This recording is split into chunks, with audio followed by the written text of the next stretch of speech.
स्वस्थ थे तब प्रभु ने कोई विशेष व्यवस्था नहीं की, अब जब उन्होंने सब व्यवस्था कर दी तो हाँ, स्वास्थ्य वही कारणों बात है ना कि जब खाने के लायक थे तब खाना नहीं था, और जब खाने लायक नहीं है तो सब व्यवस्थाएं कर दी है।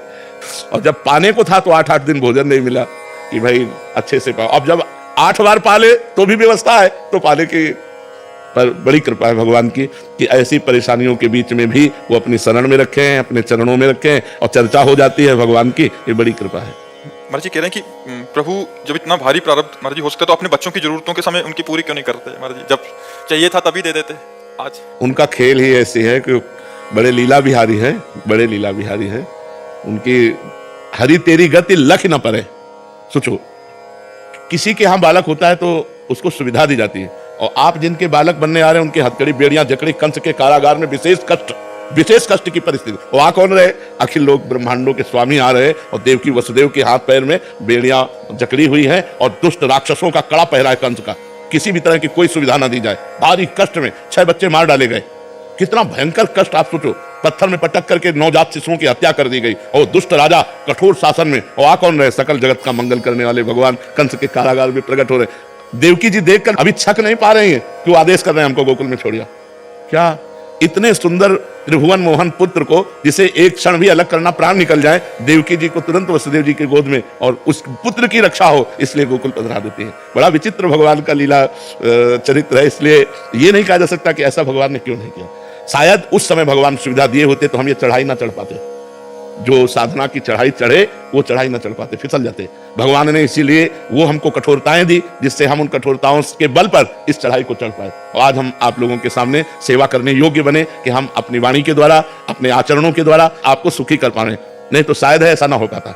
तो भगवान जो करते हैं वो बड़ा मंगलमय करते हैं, उनका हर विधान मंगलमय होता है। महाराज जी क्या हर एक साधक के जीवन में ऐसा कष्ट आना जरूरी है या प्रतिकूलता आना जरूरी है? देखो, जो जितनी ऊंचाई पर चढ़ना है तो फिर उतनी चढ़ाई तो चढ़नी ही पड़ेगी। तो जितना जो चढ़ पाया वो वहीं स्थिर है। अब तीनों टाइम बढ़िया भोजन मिल रहा हो और ऐसी व्यवस्था सब बढ़िया, तो भजन में मन लगेगा क्या? जब न खाने को, न पीने को, न रहने का ठिकाना, न कोई, तो हर समय मंत्राकार वृत्ति की भगवान के सिवा हमारा कोई नहीं। एक गंगा मैया का किनारा और भगवान का भरोसा, और भूख प्यास से लड़ने के लिए, सर्दी गर्मी से लड़ने के लिए केवल चिंतन को शरीर से हटाकर भगवान में लगाना है। निरंतर भगवदाकार वृत्ति, वही कृपा आज मिली है। अगर उस समय हमें सांसारिक सुख मिलते तो शायद ये लाभ न मिल पाता। तो हमें लगता है भगवान की विशेष कृपा है, दोनों पक्ष में विशेष कृपा है। जब हमें साधना की चढ़ाई पर चढ़ाना था तब सुविधा नहीं दी, और जब सुविधा भोगने लायक ले रहे तो सुविधाएं दे दी। ये कृपा है उनकी। दोनों तरफ से हमें कृपा ही नजर आती है। और सांसारिक सुख, कोई सांसारिक सुख पर मतलब परमानंद प्रदान करने वाले नहीं, भागवतिक सुख मिलना चाहिए। तो आज जो हम प्रसन्न मुद्रा में है, ये भगवान की उसी कृपा का फल है। अगर वो कृपा हट जाए तो भ्रष्ट होने में देर न लगे। लेकिन भगवान ने कृपा की। जब हम भ्रष्ट होने योग्य थे तब सामग्री नहीं दी, जब सामग्री दी तो भ्रष्ट होने योग्य नहीं रखा। ये उनकी विशेष कृपा बहुत बड़ी कृपा भगवान। महाराज जी कोई फिर हल बता दीजिए, क्योंकि आपको सुनने वाले बहुत सारे ऐसे भक्तजन हैं जिनके पास सब वैभव है, मतलब सब सुख सुविधाएं हैं, जिनको हमारी बात मान लो।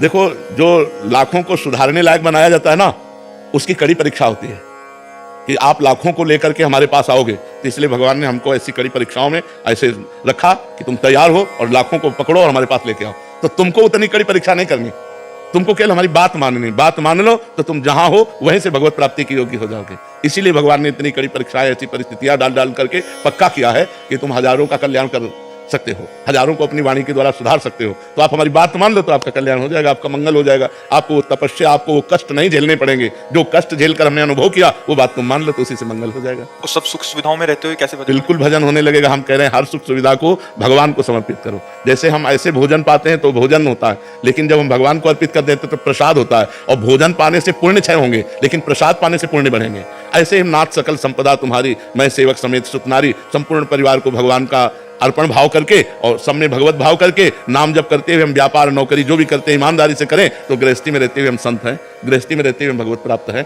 बात होती है आचरणों से, चिंतन से, वो आप भी कर सकते हो। अच्छा, जैसे गृहस्थ आदमी को काम वेदना आई, अपनी पत्नी है, अपनी पत्नी से अगर दूसरे की पत्नी कर तो वही पाप हो गया।